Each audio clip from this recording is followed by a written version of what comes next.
James, Yeah. first off, is he eligible to play tomorrow? He's not eligible yet because he has to go through his physical and get everything evaluated. He should be getting to campus later this evening, depending on how quick he can get out of the airport, because customs are pretty long lines this time of day. So should be here tonight some point, and then tomorrow begin all his physicals and do all of that. I think Josie's watching TV back there. When would you envision him making his debut? I would think as soon as we get them all cleared, and then obviously he's got to learn offensively, defensively, and I've said this before, but I would imagine in the NBA when they make trades, a lot of the offenses are similar, and things can get picked up really quick because everyone's doing a lot of the same things. College basketball spacing's different. I mean, you got a lot of different zones and different defenses, so that means you have more offenses to learn, more defenses to learn. Obviously, we're not going to try to teach him everything in the first day, but I mean, he can't play till he knows what he's doing out there, and so I think it's going to take some time to figure all that out. And I know we're doing well, so a good thing is hopefully he adds to that. How quick depends on how fast he picks up things. It'll be great having an 8-man rotation at some point, because we know how hard it is to go through conference with a 7-man rotation and no one being foul trouble, sick, injured, anything like that. But again, the specifics we'll know a lot more after he goes through the medicals, and hopefully there's no issues, so things will happen quicker than later, or faster than later. Maybe keep it on the same subject. Yeah. Coach Izzo said he had a call into you. Yeah. How that call went, how that conversation went. Well, first, Coach Izzo and I are friends. I got a lot of respect for him. Great conversation. As he said, most coaches are 99% aligned on things that we would like to see done with our game. At the same time, from my knowledge, until we get to collective bargaining, I don't think we can come up with rules that are agreeable or enforceable. And until that, I think all of us are got to be ready to adjust and adapt to what's out there. Early on, when it first came out with G League players, I wasn't in favor of that either. But again, we don't make the rules, and as we find out about things, we're always going to adapt to put our program in the best position to be successful, because that's what we get paid to do. Explain the rule. How are they eligible, the G League guys? Yeah, how much time? I think first our compliance, and Jason could get into the specifics. This is something they've been working on for several months. So I'm not trying to skate or get out. I just don't know the intricacies. I know James has never played in an NBA game, and he was drafted, but in the second round, that's non-guaranteed money, or even any money. And again, he's played in the summer league, which you get per diem to play in. So I think him being drafted, there's people in college that have been in the draft and haven't gotten drafted. There's people on the women's side that have been drafted and play in college. So I'm not the expert, so I don't want to comment or say things that are inaccurate and mislead anybody. I just know they told us he can play, so I'm happy.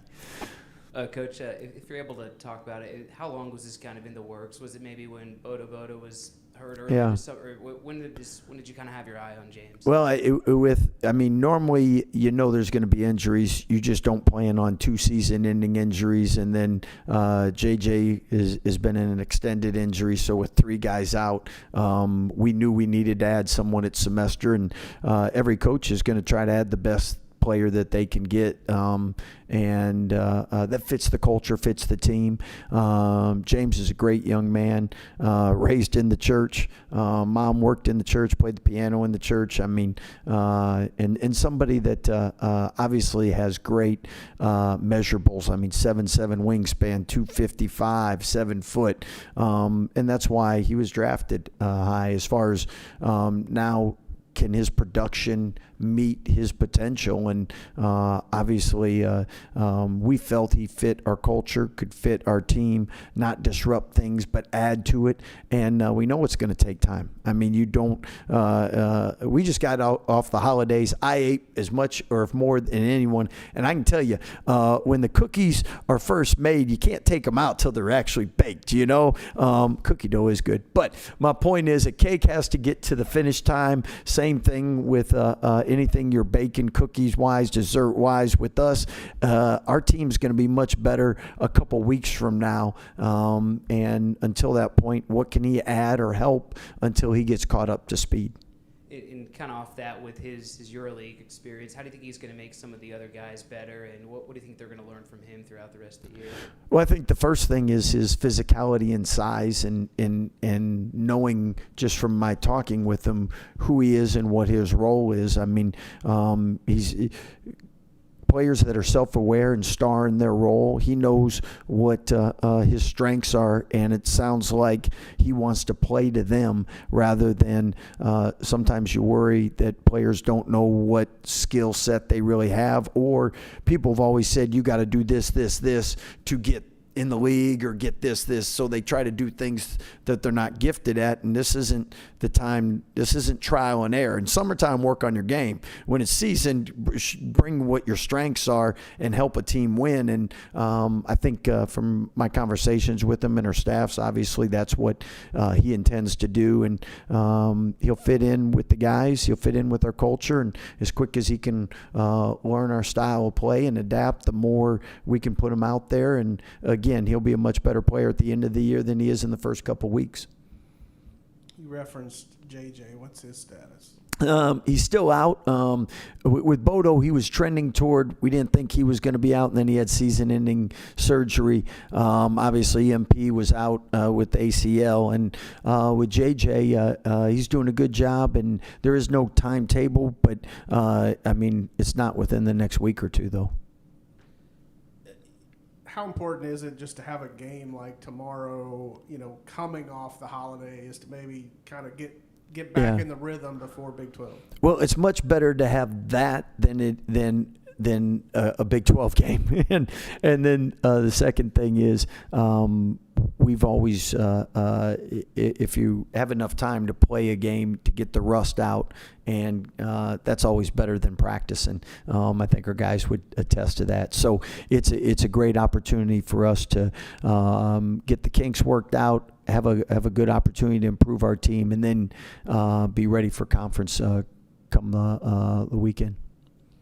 Scott, I mean, offense really hasn't ever been an issue with this team, it seems like. Do you feel like the defense is getting better? What does the defense need to do to maybe take that next step? Well, I think that's a great question. Normally when you have shorter rotations, probably you have more continuity on the offensive end, and probably when players get fatigued, they give you less on the defensive end. So having another player for the defensive end will help by itself. The second thing is, if you look at our statistics, we've struggled protecting the rim and defensive rebounding. So bringing in a big would help with both of those. So hopefully we can again continue to improve, and our team's getting better each and every day by itself, but I know fatigue makes cowards of us all, and again, when we can add an eighth person, that will help. Anything else? Thanks, Scott. Good questions. What else you got going on today? You surprised by any bowls?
Nice big break. Hopefully everyone on the team got a little bit of work in just to stay up on their feet, you know what I mean? But it's good to have a game to come back just to get up on our feet and, get ready, get our strength back, get our fatigue back, get back in condition, the next couple of days and getting a game in. And hopefully we come out for a win and we feeling good as a team and back in rhythm before Big 12 play. Dan, I saw you had an interesting break. I guess, congratulations. I guess she said yes. Yes, she did. This is something I've been waiting on for a while now. Not a lot of people knew. Really excited now. I'm a fiance, so very dope, very dope. And over Christmas break, just enjoying that time with her and spending with some family as well. It was a blessing, and then next day after going to church, Christmas Eve was super dope and thanking the Lord for that and letting that happen for me. And I was very excited. I'm still very excited. Yeah, my daughter told me she's apparently your fiance's her dance teacher. Wow. Wow, that's super dope. Small world, man. You have a date yet, or y'all still talking about that? Or you have a date set yet? For a wedding? Yeah. Not yet, no. Okay. All right. Cameron, I guess we'll go to basketball. Love life over here is kind of flat.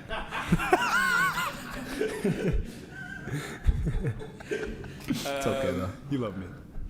I think he said he won't play tomorrow, but the addition of a 7-footer, what does that mean for you guys, and how excited were you to add a guy like that? I think it's unique, the situation that's he's stepping into. Him and Caden are going to be a very, very powerful force when it comes to a really, really good big man group. And so I just think that over time they're going to be able to pick things up off each other and be able to balance each other out. Caden's a really, really good leader, vocal leader. And so I feel like that's something if he can pick up from Caden, and then probably he can teach Caden some things because he's been playing basketball a long time. So I don't know. I feel like they're going to be able to work really well off each other. For either of y'all, a lot of reaction from obviously James coming. Does that maybe rally y'all kind of closer together if, a lot of the college basketball world maybe thinks negatively of it or anything like that? How have y'all maybe come together or reacted in the way of just other people's reactions of James coming? I'd probably just say that, man, our arms are open for him. It's going to be home. We don't have any negative views on it. I mean, I was a midseason transfer last year, and I feel like I got a lot of hate for it. And so you kind of just got to accept the role you step into and know that it's not going to be easy. There's going to be negative opinions and all that stuff, but we're here with open arms, ready to accept him. We're excited to have him and just get to meet him and learn how he plays. So, yeah. And it's us, too. It's all of us together. And like Cam said, we'll get him in with open arms. And it's just going to be us, the coaches, the athletic department, everything, the players, managers, GAs, all of us. It's only us, no matter what it is. And we care about our team. We're not worried about what the outsiders think about whatever their opinions are. All the opinions that only matter is us and Baylor basketball. And we'll keep it at that. We'll get to work and get them, and we'll get them acclimated with all of our plays and everything like that, and make them feel real comfortable. Cam, you're one of the top scorers in the country right now. This place that you're at, did you ever have any doubts that you could get there, when you were at Tennessee and maybe not playing as much? I feel like for me, doubt was never something that really crept in for me. I knew that God's timing was the best time, and then my opportunity will come. Of course, being younger, wanting everything to just fall in your hands right then and there. I think the hardest thing is just having to wait. And so I don't know, God has blessed me a lot. He's opened up a lot of doors, and I feel like the times that I've had to be more patient is the times where I've really had to learn a lot about myself and kind of just find a new type of hunger, fuel for the game. And so now that I'm in this situation, it's a true blessing. I say that to everybody, and like I said, my teammates put me in great situations and just trusting me. And so every time they trust me to make a shot, I try to not let them down. So it's a blessing. I'm lucky to have Cam Carr by my side. Dan, I don't know if today was the first practice back, or what was that first practice back, and then how good is it to have a game before you jump into conference play right away? We've been at it for a couple of days now, and it feels good. It feels good to get back to it. like I said before, everybody getting back in condition, running the rust off, just Christmas break, not a lot of people working out on Christmas Eve or Christmas, but I know a lot of us did. Just getting those 2 days to prep and then having a full game to prep and work on us and win the game. And then after that game, prepping for Big 12, you know what I mean? And that's all it's going to be from here on out. Anything else? All right, perfect. Thanks, guys. Thank you. Congrats again, man. Congrats. I guess. Appreciate it.